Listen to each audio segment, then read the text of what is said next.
Hi, very good morning to everybody. It was a very foggy morning this morning when I woke up. I'm not sure if all of us experienced that. So I want to really thank KDO Global Summit for inviting me over to address this gathering. A great session by Rishi, so hopefully I can live up to it and give you a few pointers about what's going on in the world of mobile technology, a little bit of a view into future about how, of course, mobile is transforming our lives is something that we all know, but what is it in store for us in the next few years to come? Some of the really sort of groundbreaking technology changes and revolutionary experiments that are going on in the other parts of the world, which will obviously very quickly and directly impact us as users in India as well. So before I get started on all those things, I will quickly touch upon some of the things that I'm involved with at Flipkart, so you have a better perspective of what my day-to-day life looks like and how is it related to some of the things that are going to be impacting and driving innovation moving forward. So I take care of the banking, telecom, and other e-com company alliances for Flipkart.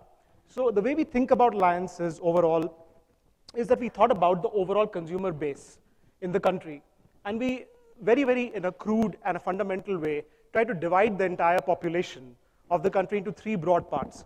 So if you look at the top of the green pie, all of us sort of got started with our internet, data, and mobile experiences by using very basic and free services like email, Google searches, WhatsApp.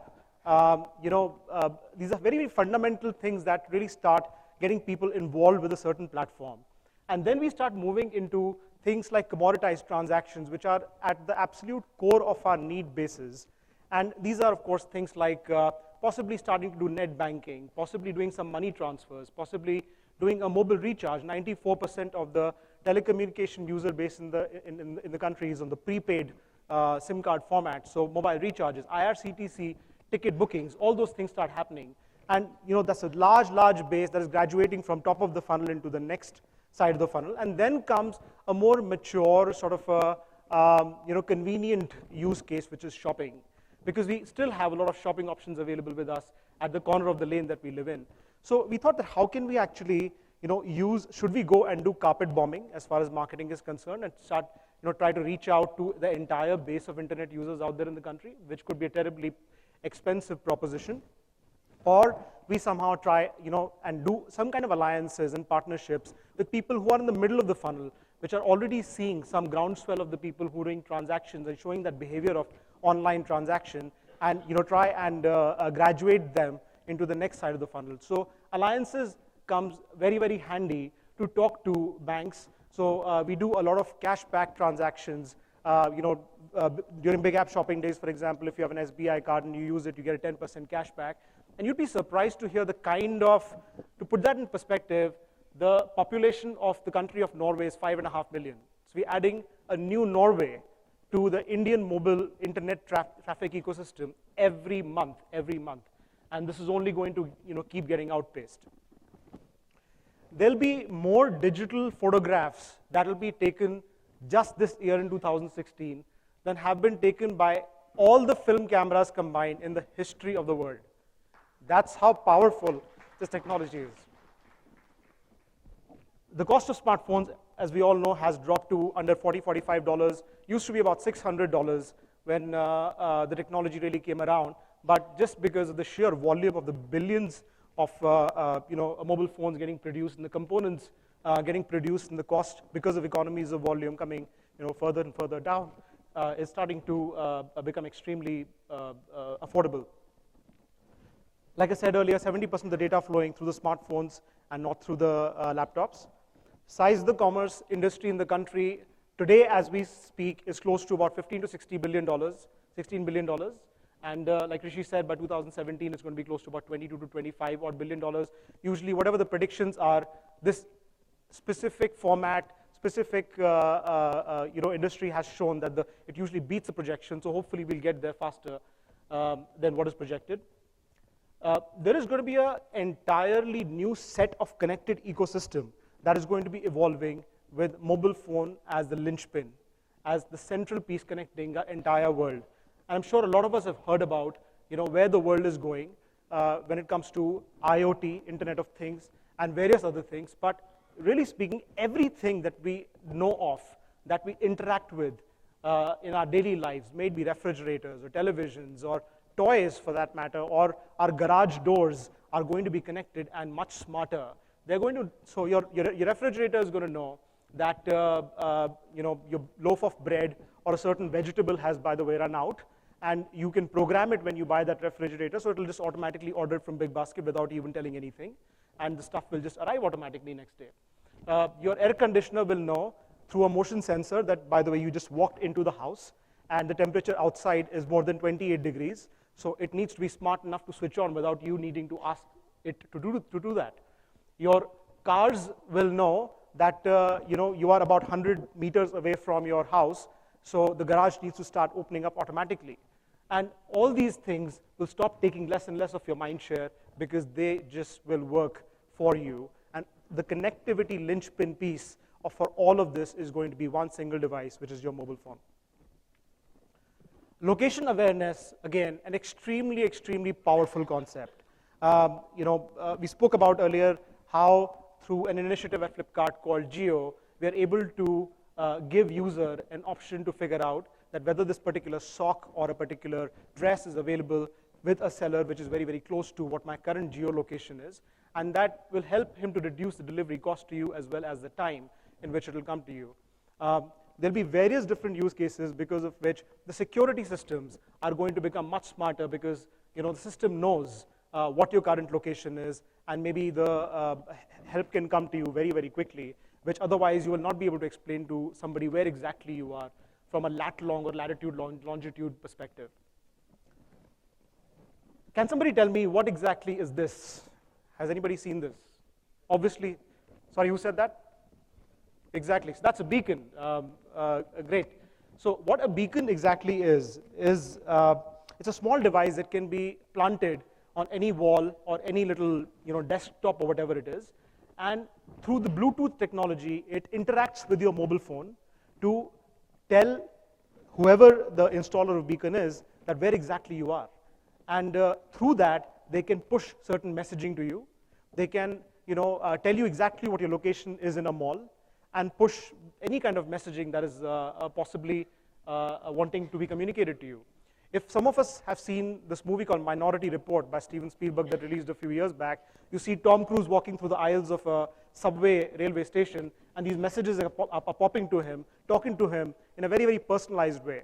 And we all thought that that movie has taken place in 2050, and it really, really feels like science fiction, futuristic thing to happen, but it really is going to be happening much before than all of us ever dreamed of. I'll switch gears a little bit. I think I threw a lot of stats and a lot of different perspectives on where the world has been going because of mobile adoption, mobile progression. What does it really mean for the world of entrepreneurship? When I was coming here this morning, along with Ketan, he mentioned that almost 70 to 75% of the audience in the crowd are young members of the community who are trying to break away from traditional businesses, trying to figure out how they can turn into entrepreneurs, and probably, hopefully, create another Flipkart out there for India. So what does it mean? It's safe to say, first of all, that mobile is sacrosanct today. I don't care whether you're building a SaaS business, I don't care whether you're building a consumer-facing business, I don't care what you're doing, you cannot ignore mobile. I'm not trying to say that, ignore desktop as a medium. Desktop, I think, will never go away, by the way. It is something that we use at our workplaces very, very frequently and on a day-to-day basis. It will never really go away. But you cannot build a desktop-first product today. It is extremely important for you to know and think through a mobile use case first, because 70–80% of the market adoption is out there, and you have to be able to cater to that first. Another interesting thing to know is that the cost of starting a business today has practically become zero. And I think that's a very, very powerful sort of a scenario to be living in as an entrepreneur. What do I mean by that? What I mean by that is that today, when it comes to writing software, and I'm talking about technology-driven businesses because those are the ones which truly, truly, truly scale, writing the software is not something that you do from scratch, which is something that used to happen about 10 years ago. Today, there are libraries of codes which are available all over. So 2 smart students at BITS Pilani or IIT Delhi or whatever have you, with access to computer and good Wi-Fi, can put together, sew together these libraries of different softwares with a smart idea and probably turn out a minimum viable product of sorts for their product thinking, for their idea that they had in probably less than a month or month and a half. And that's extremely powerful. And I think that is something which is going to be driving a massive amount of innovation, a massive number of small businesses which will be coming up. So small businesses definitely will see a great groundswell. But if we think about a business which really will scale to a unicorn of sorts or into a multi-billion-dollar format, the thinking sort of starts changing over there. And what I mean to say is that if you think about some of the really large businesses that have been created around the world, whether it was a Facebook or whether it was a WhatsApp or whether it was a Google, these businesses have been sort of monopolies in their own domains. There used to be an Orkut before a Facebook came, and there used to be Friendster and various different other social networking sites. But when Facebook came, they built a product which raced ahead and gave the consumer such an awesome experience that the gap widened massively between whatever the incumbent was and them. And that same thing actually sort of happened with Flipkart as well, where Flipkart actually maybe did not necessarily innovate a business model. It copied a business model which was prevalent in other parts of the world, but it kind of synovated. It copied, but it innovated on top of that business. What they did was they tried to figure out what are the problems related to this specific e-commerce sector in the country, which are very specific to India, which are very desi in nature. In a country of 1.3 billion people, we have only 21 million credit cards. I mean, that's a drop in the bucket, and that of course, we can have a debate about why that is the case in RBI norms and regulations and all the good stuff, but that's a fact. And people would always be wary of pulling out their debit cards as a prepaid instrument because the debit card is linked to your bank account. So the mindset of an early consumer of e-commerce is not going to be, let me go ahead my debit card. So how do you really solve this problem of payment inclusion for Aam Janta? And cash is something which is or was the real preferred mode of payments for the Indian ecosystem, and hence cash on delivery was invented by Flipkart, which again was a product offering, was again a proposition for the consumer, which helped Flipkart widen the gap. It's not that Flipkart was the first e-commerce company in the country; there were others as well, but it helped us widen the gap very quickly and become the market leader.